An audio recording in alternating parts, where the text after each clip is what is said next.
Hello, everybody. This is Josh Rhodes, your host with the most here on the Retro Monster Truck Review. Apologies for not having an episode last week. I just did not have the time between shows that I'm working to edit together an episode. So I hope y'all don't mind an absence of a week here. But hey, we're coming back this week to continue our Gravedigger month coverage. And we're going to be going to Raleigh, North Carolina for this one. And I got to tell you guys, this is a really good show that we're going to cover. But first, I thought maybe I'd give you a little bit of an update of my life so far on the road here. It's been very busy. We started out in Milwaukee, and then we went to San Antonio, Texas. And if you see a few photos out there that circulated online from San Antonio, you see a guy in a black black racing suit back there in the background of some of those photos. That's me standing there on the stairs running the RII. Most recently, I got to work my hometown show this past weekend in St. Louis, Missouri, and I got to tell you, it was an incredibly fun experience to actually work that show. I'd never done it before. I'd always been to that show. I'd always taken photos for that show for allmonster.com, but it's a special feeling when you get to work your hometown show and you get to run into a bunch of people that you know walking around in the pit party. I got to see a bunch of guys that I do Trigger King races with in the pit party. I also got to see a few guys that I hadn't seen in a while. Shout out to Ryan Roberts, who gave a shout out to me, telling me, hey, you know what? This is a really good idea for a podcast. So thanks, Ryan. I hope you're listening to this one. This week, though, like I said, Raleigh 1992 getting ready to come at you. Thank you guys so much for all, as I say every week, all the subscriptions on YouTube as well as the comments. It makes us keep going here on the show. Also, follows and downloads on Spotify, and of course those Apple 5-star reviews mean a lot to us over there. And any podcast platform that you listen to us on, we thank you for giving us a download and giving us a shot to be a part of your weekly ritual here on these podcasts that everybody listens to as I knock my phone over. Sorry about that, folks. But hey, I'm going to jump right into this here. We're going to go right into the Retro Monster Truck Review, and we're going to continue Gravedigger Month.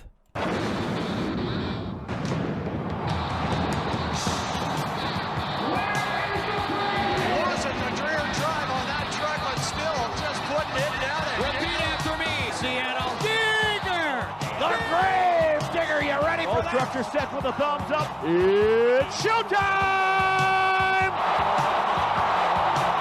He gets into it. It's just bad. Wild. Awesome. He's cool. He's tough. He's nuts. Because we just like him. He's got a swamp in it. Anything for the crowd to scream. Houston! Gravedigger's in the house!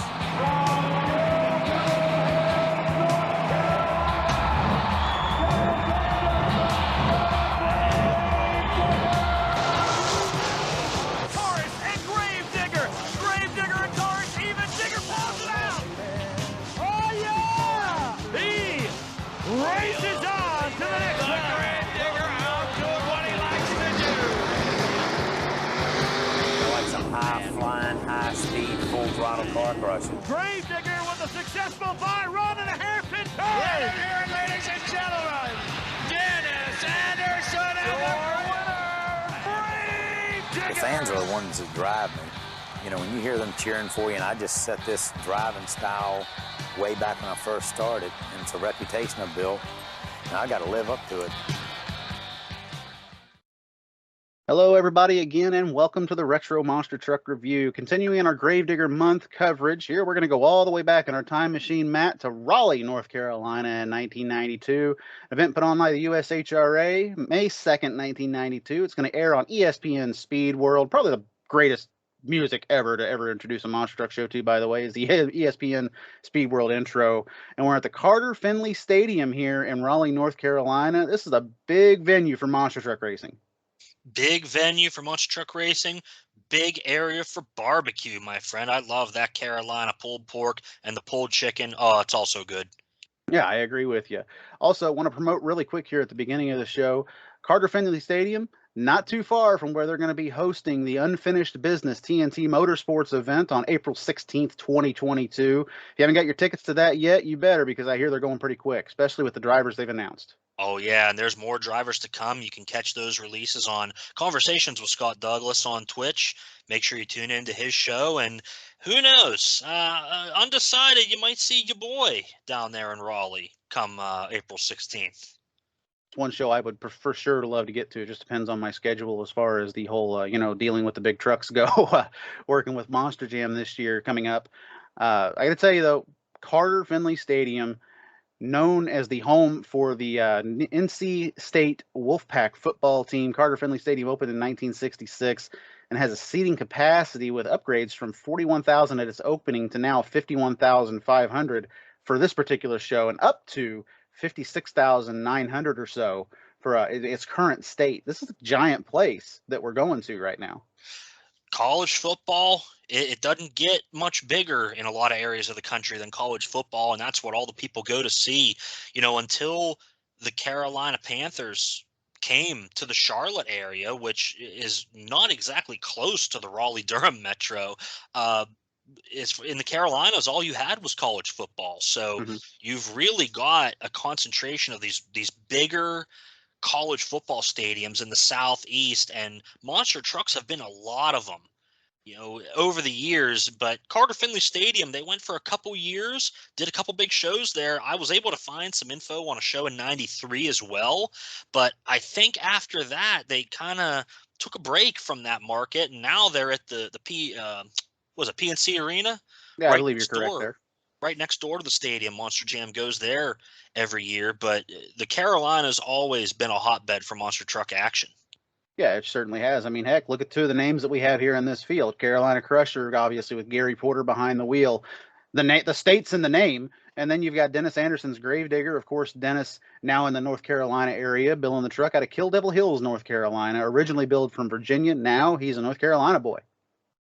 That's right. He is in North Carolina, and at this point, he's kind of starting to think about making a move from true Kill Devil Hills, where the truck is based out of now, up to Poplar Branch, where the Digger's Dungeon is at now. I'm not sure when construction of the dungeon started.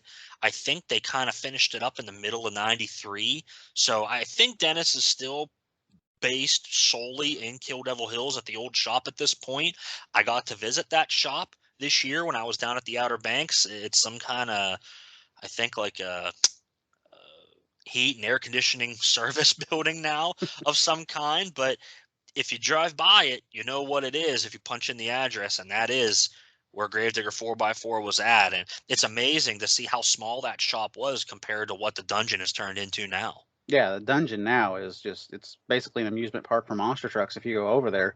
I visited it last year, and the place is just immaculate. They keep it very well maintained over there as far as the dungeon goes. The original shop, like you said, really cool place to visit just to be able to see it. And if memory serves me correctly, it's somewhere on that property there is either a plaque or something that says it's not, I don't think it's been declared a historical site by the state of North Carolina, but the people that currently own it have somewhere on property a plaque that says this was the original Kill Devil Hills home of the Gravedigger machine, somewhere on that property. I don't know where, but I've heard that that's the case. Next time I'm down there, I'm gonna have to make a phone call, see if I can get the plaque shown to me. I'd love to get a picture of that thing. Yeah, see if it's true. Honestly, I've heard this from several different people, but obviously until I lay my eyes on it, I want to be 100% sure of it until you see it, basically. But anyway, we're going to this Raleigh show that we've got right here, and this is actually a very big show for these North Carolina trucks. Probably a little bit bigger of a show though for Dennis in terms of a comeback. For those that don't know, in the 1991 season finale in Rosemont, Illinois, Dennis Anderson breaks his kneecap driving, I believe it's Digger number 3 in that race. Yep. He drives the truck into the wall. It seems like the brakes fail. You see him stutter, and then the truck just hits the wall. And then there's an in-cab shot where you can see Dennis almost just rolling over in the cab, grabbing a hold of his leg. Unfortunate for Dennis, but he is out from that point on up until about 6 weeks before this show is when he starts doing some exhibition stuff with this brand new Gravedigger, by the way, Digger number 7. Yeah, Gravedigger 7 debuts not all that far away in Winston-Salem, which was a camel event that unfortunately was untelevised. It was the week after Minneapolis, I believe. So Dennis comes back in a big show, but untelevised. So kind of, 50-50 on the exposure there. He takes a trip out west. He runs in Reno 2 weeks later.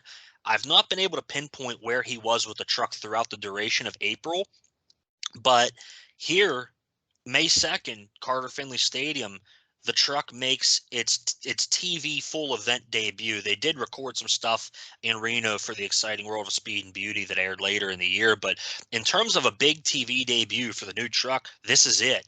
And like you said, Dennis has been running some exhibitions. He's got the one camel race under his belt, a small arena, and some smaller stuff in Reno. And again, who knows what he was doing, maybe some outdoor stuff a little bit through April. But in terms of a big show, and you always talk about the big fight feel, the TV cameras are on, the competition level's up here in Raleigh.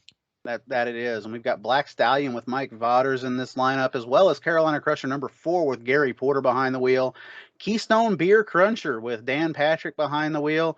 Rambo Bill Weaver Jr. First Blood with Rob Fuchs. Equalizer David Morris. Taurus 3, your current reigning USHRA champion at this point, with Jack Willman Jr. behind the wheel. Star-studded lineup for Dennis Anderson to come back and return against here on front of these TV cameras. It is, and it's a big track inside of this stadium. We got a 3-car jump, a pretty long no man's land for what would be a football stadium at that time, followed by a big 9-car jump, and the finish at the end of that last car with a good shutdown area that kind of goes out beyond the turf and onto the hillside. So a lot of room to work with here, bigger floor space than most of your football stadiums due to the open ends. Yeah, and one thing to point out here, too, is when you watch this event back, there's almost a little bit of confusion as to where the finish line is, because if you look just ahead of those last cars, there's another line drawn on the track. And they actually show this in one of the races that we'll talk about here in a first-round competition. They actually show the replay all the way to that line. And it confused me a minute when I first watched this back as to where the finish line was. The finish line is exactly where Matt said it is. It's at the end of the last car. But having that other line down there was almost like, what's this other line for? It confused me just a little bit as to why it's there. Obviously, your finish line, though, last car on the final stack, and there is a checkered board, like a checkered flag painted board on the end of the cars to signify that as the finish. However, that other line still threw me off a little bit. Yeah, I'm not sure what that other line was for. I don't think they had any kind of quad wars or anything at this event. This was held in conjunction with polling. I don't think it was the full pull mark either. You know, I'm not sure why they had that line chalked down there. Maybe they had the finish line there. They moved it back right before the show. Who knows? I don't know if any of our friends, Richie Schaefer or anybody, was at that event. If you know and are listening, I'd love to know why. Joe Lowe is going to set the stage here for our show open as we see qualifying runs that, wild runs throughout the night here as far as qualifying goes. Lots of wild bounces, especially from the Lee Sprung trucks at this time. Raleigh Outdoors, featuring obviously your hometown trucks here of Carolina Crusher and Gravedigger. And for the first time this season, we get a camera shot of Gravedigger number 7 with the red lights blazing. And of course, they're going to say, hey, your number 1 qualifier, the Red Light Bandit, Dennis Anderson and Gravedigger. When Joe builds up this opening, you know, he makes it seem like the show is focused on the homecoming of Gary Porter and Carolina Crusher.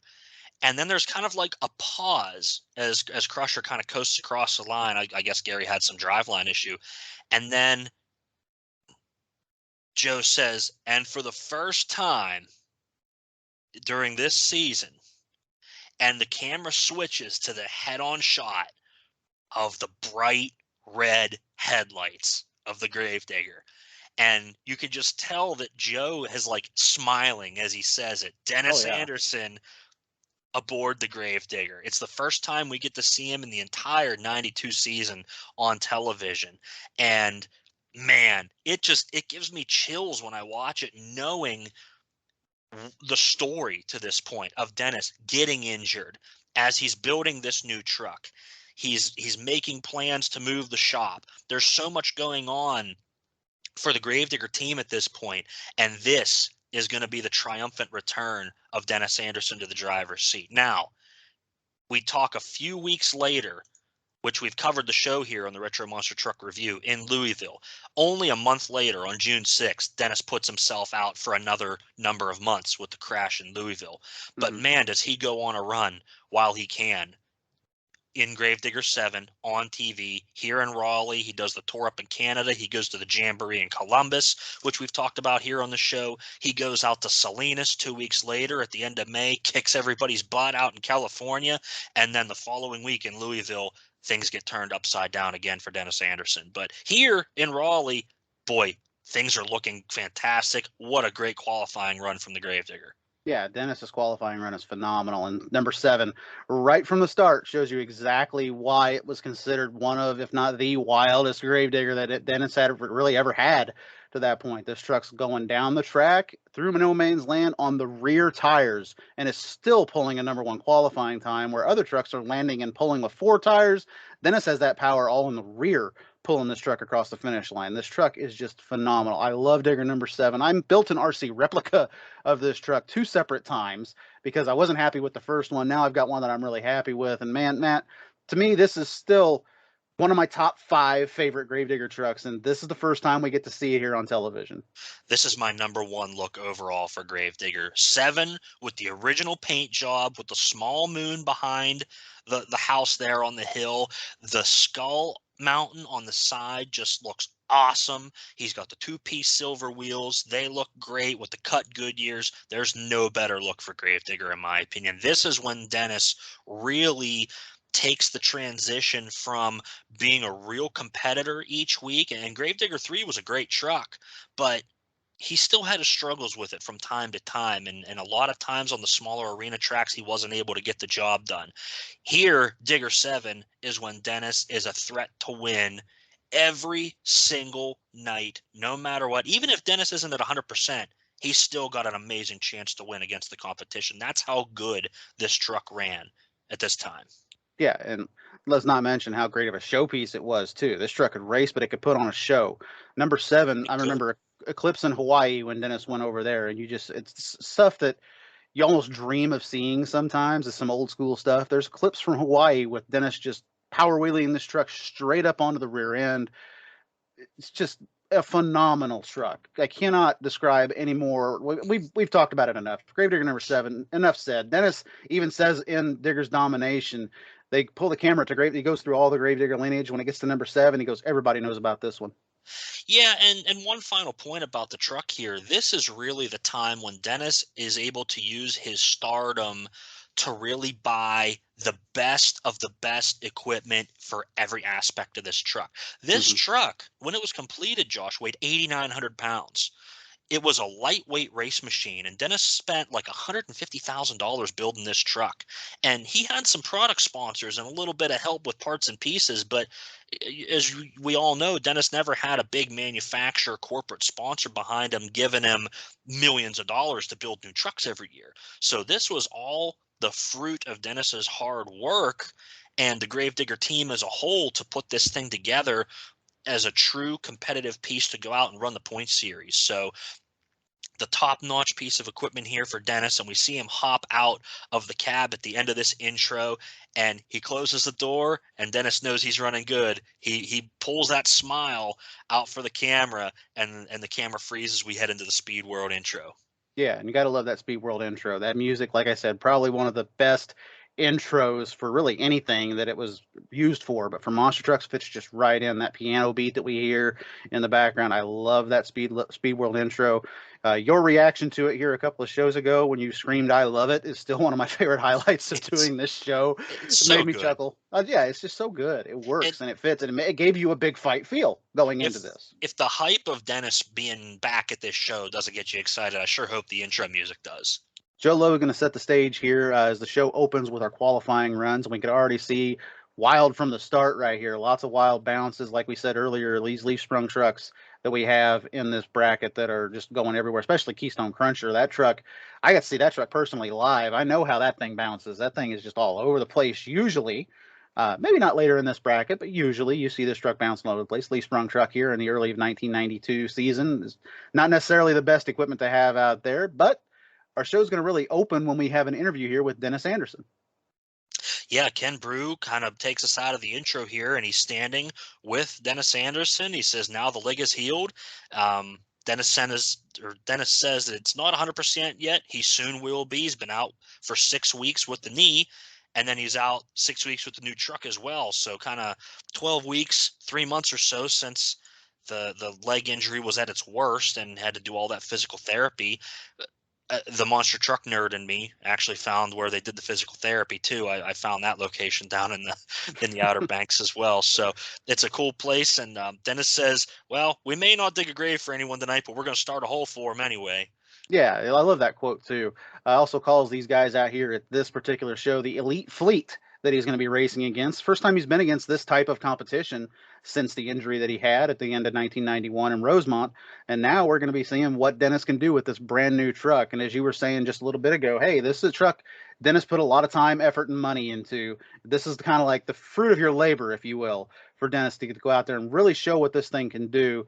Joe is going to join us in a voiceover, and we get a nice run across Carter Finley Stadium, as well as we see a slow-mo shot of Jackie Woman's qualifying run. Jackie, of course, current world champion. However, he's worried about Dennis tonight being back in Gravedigger, and then we see Dennis's run.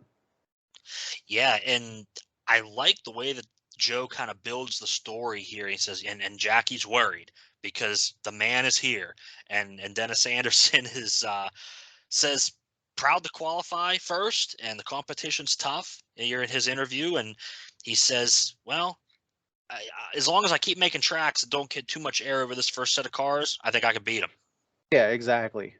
Round number one's going to start off here, obviously, with Gravedigger, your number one qualifier here in this 8-truck bracket that we have. Of course, our truck lineup, Mike Vodder's Black Stallion, Carolina Crusher. We've got Keystone Beer Crusher. Rambo is who Dennis has got first round. First Blood, Equalizer, Taurus 3. All these trucks are top-notch trucks. We've got TNT World Champion here. We've got the USHRA World Champion here. And Dennis has Rambo right here as well. Bill Weaver is a guy that's known to be just as wild as Dennis behind the wheel in this Lee Sprung truck of his, the Rambo machine. And I got to tell you, he's going to give Dennis a run for his money right here. We see a crow's nest shot of the track as the trucks leave together, and then a head-on shot of Gravedigger bouncing into a big wheelie, which was no stranger for number 7 if you know the truck, and showing us early showing us early in Digger 7's career how wild the truck could be here.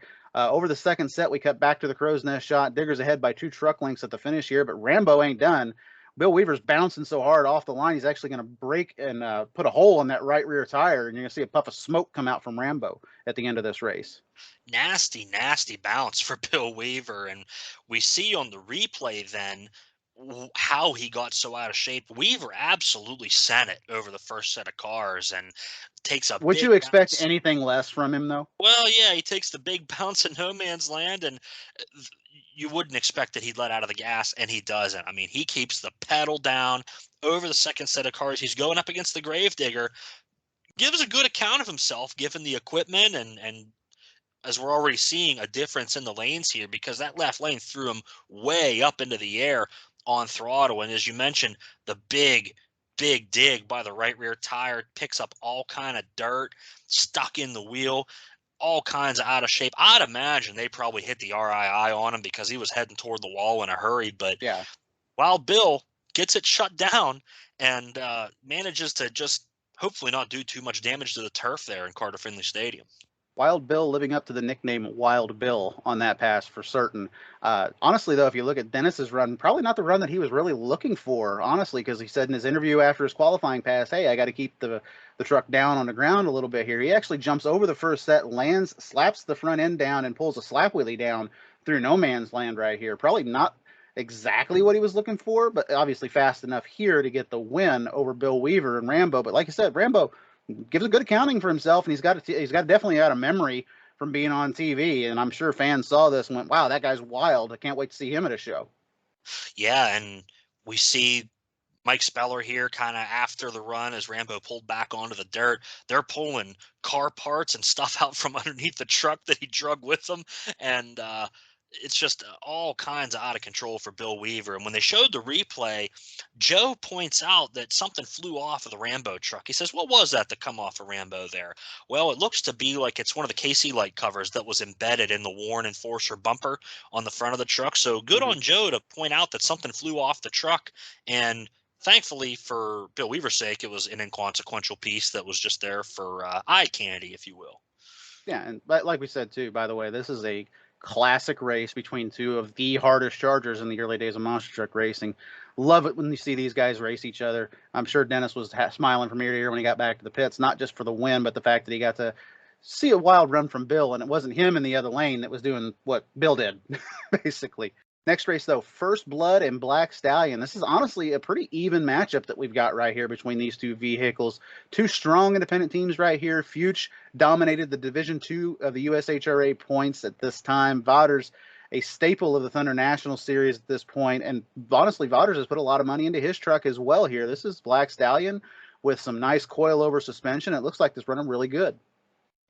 It is. He's got the new suspension that he kind of runs for the next number of years until he builds the Black Stallion 2000 truck for 1996. So I'm interested to see how this truck handles that left lane with the softer suspension compared to Rambo. He may be able to get over that first set of cars a little bit better. Yeah, and a little different look for Black Stallion here, by the way. It's got that the front end design that it had on it. I believe with a little bit of purple mixed in with the Black Stallion name. I like it. It's something just different. A little bit of purple, you said. Now, I think this truck looks really good. Oh, yeah, I agree. I think it looks extremely good. It's a little, like I said, it's a little different than the straight black truck that he had before. It gives it a little bit more character out there. I got to tell you, though, Vauders recently, like we said, updated the suspension. The truck just looks great. And when it launches right here, it seems like it has a little bit of an issue. On the right side of the motor, we see a lot of blue smoke, and that's usually death smoke for a motor. It sure gives you an indication that something's wrong, and you hate to see it for Vauders because he gets a good hole shot over First Blood here. I don't know how much it really hurts him in performance, but either way, Mike keeps his foot pinned, and Fuchsia's coming back hard on the near side of the track over the second set of cars. Yeah, First Blood gets a good launch here on the downside of the first set. But he really has to correct to get the truck straight to hit the cars, and that's probably what cost him the victory right here. Fuchs actually has what we're going to call the good lane, which is the right lane, and Mike Vauders is going to be the guy that gets the one win so far out of the left lane. He's going to win in a photo finish. And earlier we were talking about the finish line debate. This is a race where, for some reason, they show the replay all the way out to that far white line that I was talking about earlier. And it's what confused me. I was like, wait a minute, is the finish at the end of the cars? Because if it is, Black Stallion wins. But if you look at it where they show the finish line, where they show them finish two on the replay, you could argue First Blood was the winner. Either way, it was a good race from my vantage point. I mean, I love this matchup. These two guys pushed it hard, and Fuchs coming back over that second set of cars. The truck's all out of shape. He's kind of sliding and skimming on the tops of the cars. He's still driving forward the whole way through it. I'm impressed by both drivers' efforts here. Two guys that really, at this point, didn't get a whole lot of TV time, so they're trying to make the best of their opportunity. And as we see the ISO shot on Black Stallion, the smoke's pouring out the right bank of the engine, as you mentioned, but we see that the truck got over that first set of cars a lot better. He took the throttle just perfect, and the suspension really did help him out. Yeah, it soaked up the landing over that first set of cars. It helped him through no man's land, and if it was having an engine problem, he gave it the best situation he could to try to build the steam to get to the finish line, and it worked for him. Black Stallion's going to go on to the next round here. Joe's going to call the win for Black Stallion despite all the smoke. The officials didn't verify the call. The crow's nest replay shows how close the trucks were, and then the isolation replay shows the smoke pouring from the right bank of the engine on the truck. Good camera work that we've got going on right here, describing everything that Joe says and giving you a visual representation of it. I like these camera angles that they have here, and normally I'm not a big proponent of the head-on cameras, but they really help show the track in this instance because they've got one camera focused on each lane for the ISO views on the replay, and that's the time when you want to use those cameras because it gives the individual look right at that truck, and you can look and analyze and listen along as Joe's commenting, on these runs. Mm-hmm. Whereas for the racing, when it's showing the first time, they usually have that crow's nest or a wider angle shot that you can see both trucks. I like the way that they produce the show in this manner. Yeah, I love the camera angles that they give us. And like I said, it helps you describe everything that Joe is saying when you get a chance to look at something up close and personal, and you can see the smoke pouring out of Black Stallion, for example. There you go. You can see it on that isolation replay, and Joe's able to point it out. It helps tell the story of the race. Speaking of races, though, our next matchup that we got right here, your current reigning and defending champion of the USHRA, Taurus, with Jack Willman Jr. behind the wheel, going to be taking on Gary Porter. the home state truck, the Carolina Crusher, the official unofficial home state truck of North Carolina to this point. That's it. And we're interesting about this race is that the driver and truck shake up a little bit here. Through 1992, Taurus 3 was pretty much driven mostly by Eldon Depew. Mhm. But here, Jackie's in the truck. I'm not sure why. Maybe they were working on 4 for some other reason. But we have Jackie here in Taurus 3, where he drove 4 all first quarter. And in the other lane, we've got Gary in one of his very few appearances in Carolina Crusher 4, which was the newest truck in the stable at the time. Gary had been running 3 for the past 2.5 years at this point, and it was time for a refresh. And they decided to cut the truck apart and redo it, drop the cradle, make it longer, lengthen the wheelbase, move the front shocks outside of the frame rails. And that's the Carolina Crusher truck that we would see throughout the remainder of 92 through 93 until Gary builds his new truck for 94. But here we see Gary in the number 4 truck, which was normally driven by Gary Wiggins. And the fact that we don't see Gary in this show made me wonder, is he really driving? Is Porter the one driving the truck? And the answer is yes, because through much exhaustive research, I found that Porter drove the black helmet and Gary Wiggins drove the white helmet during this period. And all the times that Porter is driving Carolina Crusher 4, he's wearing this black helmet that he wore on either side of this stint as well. Another thing to look at is Gary Porter brought his wheels and tires with him that were a little bit shorter and had a different look to them than the tires Gary Wiggins used, which were a full height Goodyear. So interesting to see that Gary's in this truck. It's while they were working on 3. And the following week, Wiggins would take the truck up into Canada, do a whole tour, and Gary would get his truck ready to go for Columbus in a couple weeks. But just something very, very intriguing and interesting from the Carolina Crusher aspect. Gary only drove the truck on a few occasions, Kansas City the week or 2 before, and he even drove it in the Hoosier Dome in February. But on TV, this is really the only time we get to see Gary in the number 4 truck. Yeah, and one thing to point out, too, about Gary Porter's character, as well as Gary Porter, the owner of the Carolina Crusher team, usually and typically, every time a new truck is built, a team is going to put the number 1 driver into that new piece. Porter wants to stick with Carolina Crusher 3. He wants to lengthen it out, see what he can do with it. So he puts the new piece in the hands of his second driver, something you don't typically see from a lot of these teams. Yeah, the only time I can think of otherwise that had happened would be maybe with Gunslinger.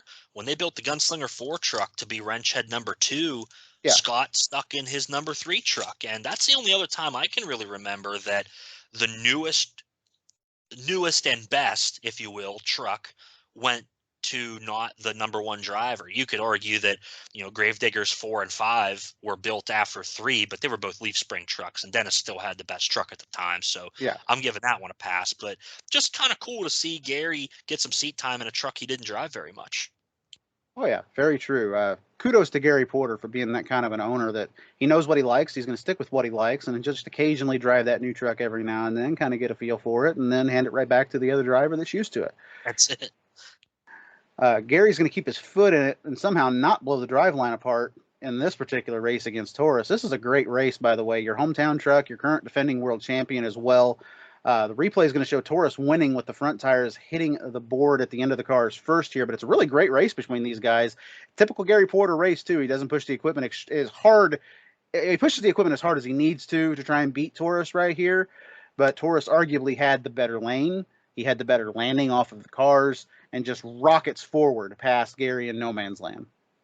And I think the thing that really hurts Porter here is he didn't get a great qualifying run in that left lane. He had issues, as we saw in the opening of the show. So I don't think Gary expected that left lane to throw him up as high as it did again, because he really takes a nasty shot. He jumps a third of the way through no man's land, lands on the flat on throttle, and the big bounce, you just can't put the power down like Willman does in the other lane. Yeah, exactly. Porter's qualifying run, he doesn't, like you said, he doesn't have a good run. He lands and just kind of crawls over the tops of the cars. Like there's almost like the truck just completely shut off and just idled across the cars to the end of the track. So obviously Porter a bad qualifying run is going to put you up against one of the top trucks, obviously in round one. And unfortunately for him, it was Taurus. Don't think he was prepared for that lane. Don't think he was prepared for that race. And Jackie Woman's going to move on and put the unofficial home state truck at the time on the trailer. Yeah, and we hear Joe say that Willman can out horsepower just about anyone. And as we go to the ISO view replay, we see how Jackie stays really patient over that first set of cars, doesn't get the truck out of shape, keeps it low, and gets gets down digs, as Joe Lowe often says, gets the traction, moves forward through no man's land, and really the truck just takes off and gets that big stretch over the second set of cars. The huge margin of victory difference is over that second set of cars. That Porter has a lead on the second ramp, and then by the end of the second set of cars, we've got a full truck length lead for Taurus. Yeah, exactly. Jackie Woolman probably put together the best pass of round number one, and that's saying something whenever you have Digger 7 pulling the pass that it did in round one against Rambo. Dennis is bouncing up into wheel stands down that straightaway. Jackie is smooth as silk in that right lane, and he's going to move on to round number two, or excuse me, semifinal round, I guess now. It's an 8-truck bracket. So Yeah. Our last race here of round number one is the Keystone Cruncher against Equalizer.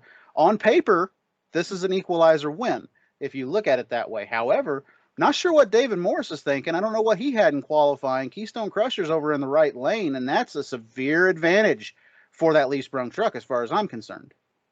I'm trying to remember if I've ever seen the Keystone Cruncher at another USHRA show.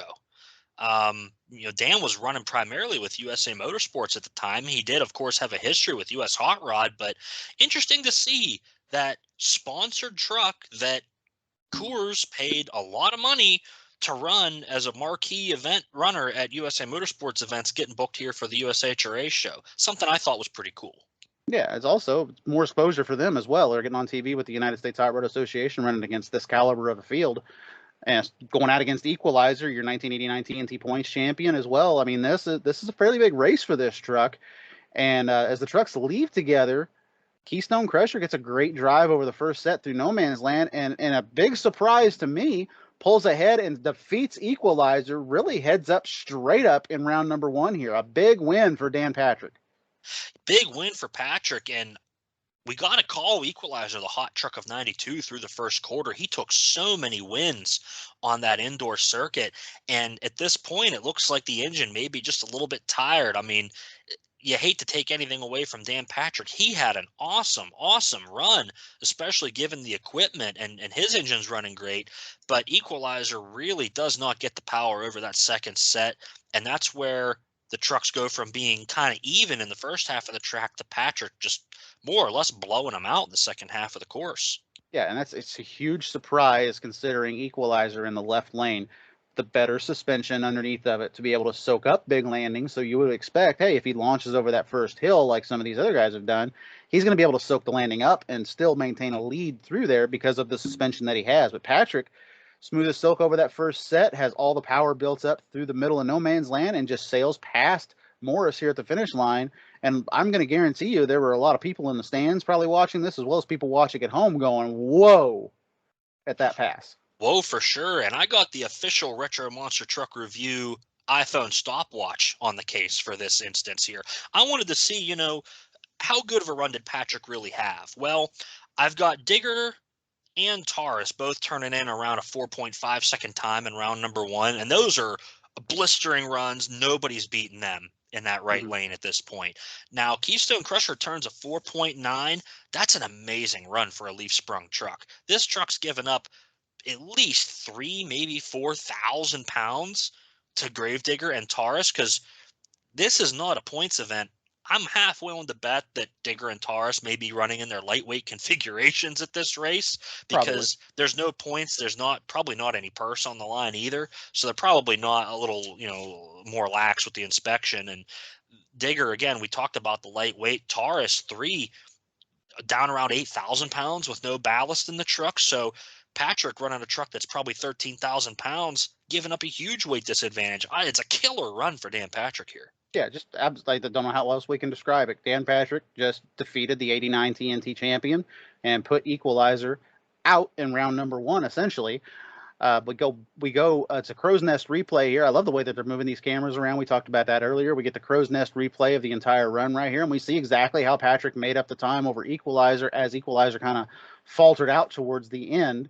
And then we go to a commercial, and as we come back from the commercial, we get a feature with Ken Brew and Dennis Anderson talking about this brand new Gravedigger truck and how he's been mostly doing exhibitions, but this is the first super serious race, as Dennis calls it, for number 7. Yeah, all my races are serious, but this is really a super serious race, he says.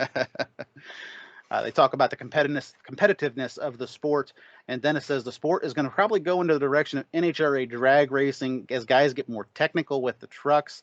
Unfortunately, though, we all know that this did not come to fruition, with several attempts to in the years following. Of course, Penda being the most successful series to come out and do these style of drag racing style of monster truck events. But unfortunately, this isn't the direction that the sport ended up going. It's went towards more of an entertainment value that we have now. Nothing wrong with that, but the racing is still 100% legitimate. I can attest to that. I've been there. I've worked for the companies. I know. As far as everything that monster trucks do nowadays, it's all based around freestyle and the two-wheel skills, or the best trick competition, whatever you want to call it. It's unfortunate that we didn't go the NHRA drag racing style, Matt, but we still get to look back on these old races and talk about that style. And a lot of what you're talking about also is the trucks now, instead of being built to go fast, they're built to last. Exactly. Where the trucks need to be able to run as many weekends as possible without having a complete engine rebuild, getting more time out of a transmission. You're not taking those big hard launches on a tacky starting line nowadays. People say what they will about the BKT tires, but they've probably saved more parts breakage and equipment over the last number of years as any innovation in the history of monster trucks, because they've got the right amount of grip to put on a good show, but they've got that little bit of spin and slip if you really get hard on that acceleration, and they don't tear up the drive line. They do a good job, and the Gen 3s, Gen 4s, whatever they're up to now, they're holding up well and not blowing out. So the innovation is all about keeping the trucks running, making sure they make the show, because that's what pays the bills for all the people involved with the company. The racing stuff is great, but it's a pure competition. Unfortunately, in most cases, unless you've got multi-million-dollar backing to put up purse money, it's probably not the best fiscal idea for the company to be running, all these trucks as hard as they possibly can every single week. And the independent guys as well, they know that they've got to go to the next week. That's the only way they're going to make money. Exactly. I love the way that Dennis ends the interview right here, though. Well, Dennis doesn't really end it. Ken Brew ends it. He goes, "Take care of that leg now. No more adventures." And Dennis just says, "Okay." Yeah. Like, all right, I'll take heed. Okay, Dad, come on, let's go. We go into the semifinal round right here, and we find out that Keystone Cruncher has blown a tire. Dan Patrick's going to get a little bit of interview right here. He basically says that they pinched the O-ring in the back when they were backing the truck up. It feels like he pinched it once, and then when they backed it up to park the truck, it pinched it again, and it caused the right rear to pop, essentially, on Keystone Cruncher. They don't have enough time to repair it. So your 1989 points champion, TNT Motorsports winner, David Morris, and Equalizer, he's going to be coming back as a fast loser now to take on Dennis Anderson and Gravedigger. So we've got the 1989 championship truck taking on the latest and the greatest of the Gravedigger camp. They are, and a good reprieve here for David Morris. But what's a bummer for Dan Patrick is we were talking about how much of a mechanical disadvantage he had with the weight. He's running them big old split ring wheels still too that have those O-rings in them, and that's what comes back to bite him here. After such a great run in round number 1, he would be going presumably against the Gravedigger. Who knows how that would have worked out in round number 2 for Dan Patrick, but it's unfortunate he doesn't get to come back here because the equipment just gave up on him. I find it interesting here, Dennis says, hey, I want to watch somebody in a 4-link truck run the left lane so he can decide what he's going to do with lane choice. Apparently he didn't like what he saw, because one of the other trucks that happened to run that lane was Equalizer. Not necessarily a 4-link truck, but it's still a top truck. So you can imagine Dennis's eyes were watching that truck as hard as they possibly could. Apparently he didn't like what he saw, because Dennis is back over in that right lane, and I don't think he was going to change lanes regardless, honestly, just from the way that he could see any other truck performing over there. Let's not forget that Dennis and Gary were running buddies. Mm-hmm. And Gary had a very, very bad run in that left lane, threw him way up into the air. And I'm sure that Gary came back to Dennis after that run and said, the left lane is butt. It is not the place to be tonight. And despite Black Stallion having a good run and taking a win in that left lane, I'm sure Dennis was probably more akin to taking Gary's feedback about the lanes more than anybody, just because they were such good friends out on the road. Yeah, still good friends to this day as well. Trucks are going to leave together, and we see a puff of smoke out of Equalizer as Joe reminds us that it is having engine problems. I think it's more top-end engine problems that it's having here. Dennis makes an identical run. Poe goes up into a wheelie through no man's land. Again, puts him over the second jump. He's going to win this by a truck length in Digger number 7. But, man, Matt, Dennis is going to the finals. He's the number 1 qualifier. I feel like we've talked about this before. Excuse me, St. Paul 1988. But this is another story of Gravedigger kind of going through this bracket. We're building up another great Dennis Anderson story.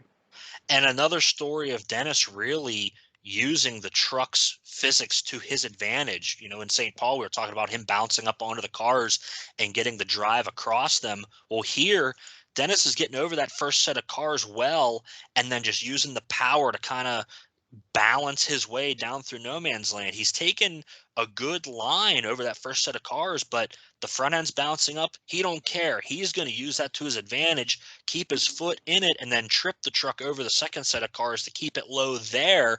And that's where the truck gets the big lunge forward, because he's not going up into the air over that long second set of cars. Yeah, and you'll find out maybe a little bit later as to why Dennis preferred to trip the rear of this truck over the jump instead of the front end. But we go into our next race that we've got right here. We've got the brand new, basically, Black Stallion with this awesome suspension underneath of it, taking on your current world champion, who could arguably at this time say that he's got the best suspension underneath of it. And I got to tell you, Jackie Willman is a tough, tough draw here for Mike Botters. He is. Mike is really the only one, again, to win from that left lane tonight. He says he thinks that Jackie's got lane choice. He's probably going to stick him back in that left lane. And he is correct. And Jackie says on his side of the interview that they're going to have to give it all they've got, though. There's definitely a difference in the lanes, and he's sticking to that right lane.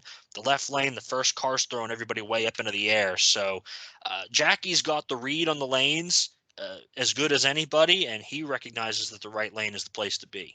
Yeah, it's interesting between the two driver interviews that we got right here. Vodder says he believes that the lanes are pretty equal, but for some reason, everybody's favoring the right lane. Well, as Jackie is like, yeah, I'm going to go to that right lane because the left lane is going to throw you up in the air. Jackie seems more like, not to throw Mike Vodders under the bus here, but it seems like he's not reading the track correctly. Well, and to Vodders' defense, he was the only one to take a win out of that lane and was the only one that got a good run over that first set of cars where he stayed low. So Vodders is probably thinking, hey, I did it fine the last round. I can do it again. I'm going to give it all I've got in that left lane. I admire his confidence. I really do. But like I said, two different takes between these drivers right here. We see the trucks leave, and they're pretty even over the first set of cars. But that slightly higher shot from Black Stallion is exactly what doesn't allow him to get the drive. And Taurus gets the huge drive through no man's land. Taurus is going to go on to win this race and go into the final round against Dennis Anderson here in Raleigh, North Carolina. It's the classic shootout. Dennis and Jackie faced each other so much on TV throughout the 1991 season, and then a good bit again in 92, 93. So the finals are set up here in a big showdown in Raleigh, two of the best trucks on the circuit going at it. Just to note, Vodder's truck was also smoking in this pass as well, but just a picture-perfect pass from Jackie in the other lane. Jackie's got that right, he's got the right lane dialed down. However, Jackie's got a new experience coming his way because Anderson's going to take that right lane. Dennis, your number 1 qualifier, has lane choice throughout the entire night, so he's throwing Taurus over in the other lane. They can't both be in the right lane for the finals, that's for sure. Well, they could time trial. No, I'm kidding. Gravedigger Taurus, obviously, it's a little bit of a budding rivalry probably around this time. Started to become the rivalry between the most popular truck in the sport versus a truck that was now a world champion. We've covered the 1990 World Championships before here on the show. If you don't know, go back and watch that or listen to that episode because it's one of our best that I think we've really done here on the Retro Monster Truck Review. This time around, though, it's Gravedigger and Taurus. It's basically the number 1 and number 1 drivers between these two teams racing each other right now. And I got to tell you, even with Jackie in that left lane, it's still got to be a matchup that everybody paid to see. And Ken really does a good job setting up the situation for the finals before we go to our commercial here. Gravedigger was only 0.02 of a second faster than Taurus in qualifying, and we see the cool title card as the lead out into the commercial with the picture of Taurus and Gravedigger, both of them from Worcester, by the way. Yeah. And I like how they did this in 92, where they kind of gave you that little, I don't want to say they're dangling the carrot. I mean, they're showing you who's in the finals and kind of just getting you riled up a little bit with the graphic here heading into the commercial. It's something you don't want to tune away from. These two guys are going head to head in the finals. Yeah, and we come back from break, and Ken's going to run through the brackets, show how each of our trucks got here to our final round. Joe's going to pick up the call for the race. Like we said, Taurus thrown in the left lane, and he says it'll be a new experience. However, he's got a better truck than anybody that's ran in that lane before him, and it's very hard to argue that case. Jackie's showing a lot of confidence right there. He says he's going to give Dennis a run for his money. And Dennis says Jackie lays down good runs. He hopes to get the edge in that right lane, and he says Jackie and himself are both aggressive. Both guys spot on in their interviews about the other.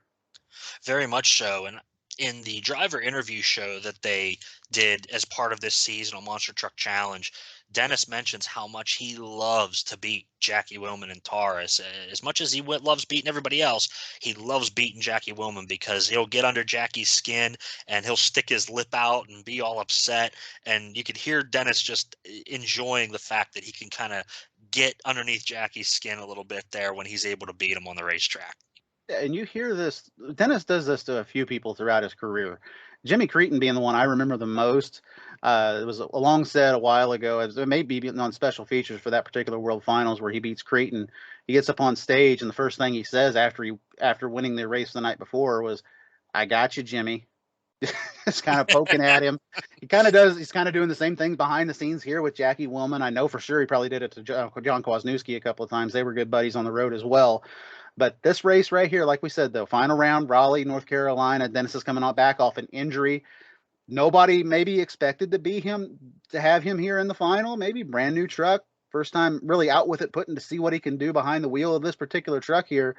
And Dennis leaves absolutely nothing on the table, and the same with Jackie. The trucks leave together. Jackie's strategy quickly goes out the window as he launches probably the hardest we've seen anybody launch off of that first set of cars in that right lane the entire night. Left lane that entire night. He lands probably halfway, 3/4 of the way through no man's land in the air. Then the truck bounces. He kind of goes to the right a little bit through the air. He's leading all the way up until that point. While we look in the other lane, we see Dennis in the other lane. Anderson settles down through no man's land. The only time this truck has settled and not pulled a wheelie the entire night, and Dennis actually launches nose high in the air over the cars here.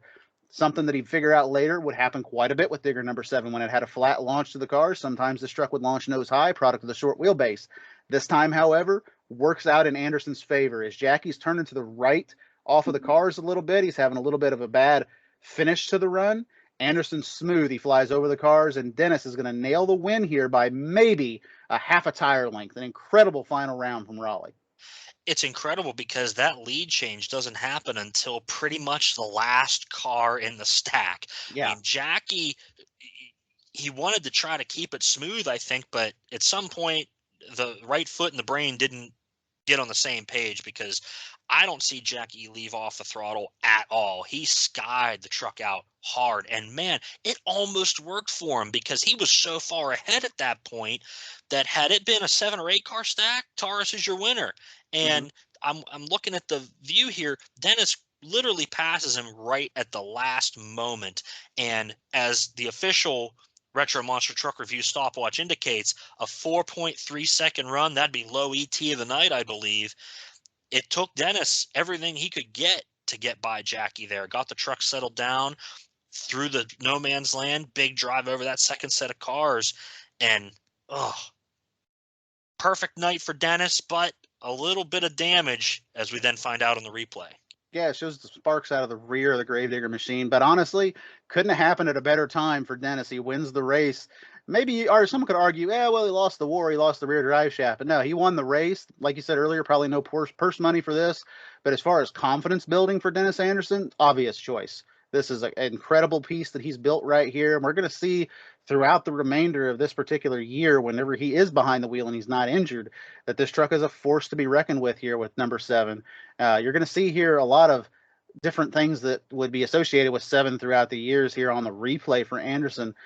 We see this throughout the night, though, and I wanted to wait till the end to point it out. But when Dennis launches this truck, it's almost like the left wants to launch before the right. The truck sways an awful lot. He's already having to correct the truck steering-wise over the first hill, and he'd have to do this in the Pender race to follow this. He'd have to do this throughout this entire 90s era that he ran the Sticker number 7 truck. It always wanted to launch and curve one direction off the start.